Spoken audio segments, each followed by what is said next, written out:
Hi, in today's Adventures in Networking video, we're going to talk about networking basics. In other words, we're going to help prepare you for your very first networking event. Right off the bat, we want to tell you that most people are uncomfortable, a little bit fearful, or even shy about attending their first networking event. So don't feel awkward. You're just having the normal reactions that everybody has. Not everybody is a good networker. It comes easier for some people than for others, but the more you do it, the more you work at it, the better you're going to become. So when you go to a networking event, your goal is to meet as many people as possible to help grow your business because you're in the business of lead generation. Most of the time, when you attend one of the events for the first time, you're going to be a new face. So right off the bat, people will most likely start coming up and introducing themselves to you. So, follow their lead and start meeting people, collecting business cards, and enjoy yourself. Build those relationships. If at some point during the event you're finding that people aren't walking up to you, it's going to be your job to go out and meet people on your own.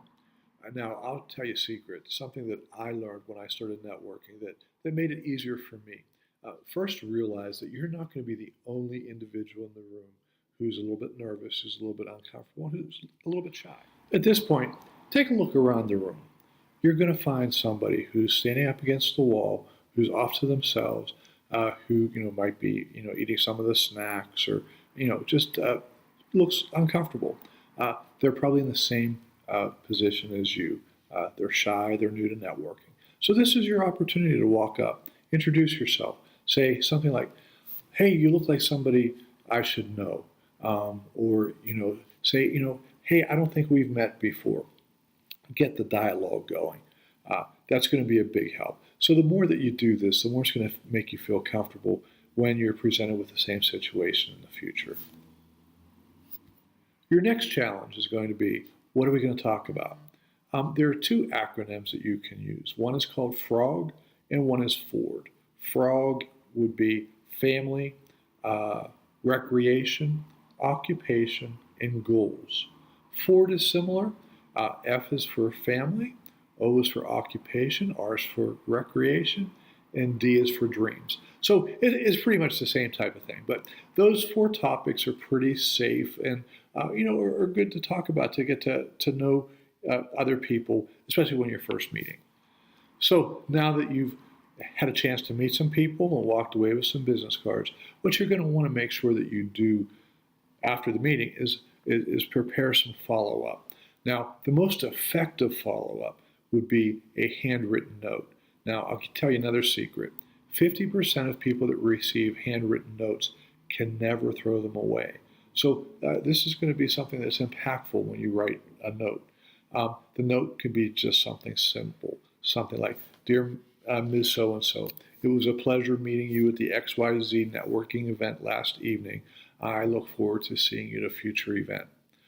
Then insert two of your business cards in the envelope and send it off. Now, many business cards nowadays don't have a physical address listed, and that's not a problem. In that circumstance, it's most likely going to have an email address. You can send an email with the same type of verbiage. However, if you can avoid sending just an email and send the handwritten note is going to be more effective for you in the future. In either the handwritten note or the email, make sure that you indicate to the other party that you're going to reach out to them by telephone. So within a few days after you've given them enough time to receive your card or receive the email, follow up with a phone call. During that phone call, you're going to want to try to arrange a time to meet, to have coffee or maybe grab a lunch or something to build that relationship. Once you've gotten to that point where you're actually having a one-to-one coffee or a lunch, that's when you really want to be able to talk about your business and ask for business. You're also going to want to ask, if there's anything that you can do to help the other party grow their business. I hope this information is going to help you feel more comfortable in your networking. Our future Adventures in Networking videos we'll delve deeper into how to be an effective networker and get the most value from your networking efforts. Thanks and have a great day.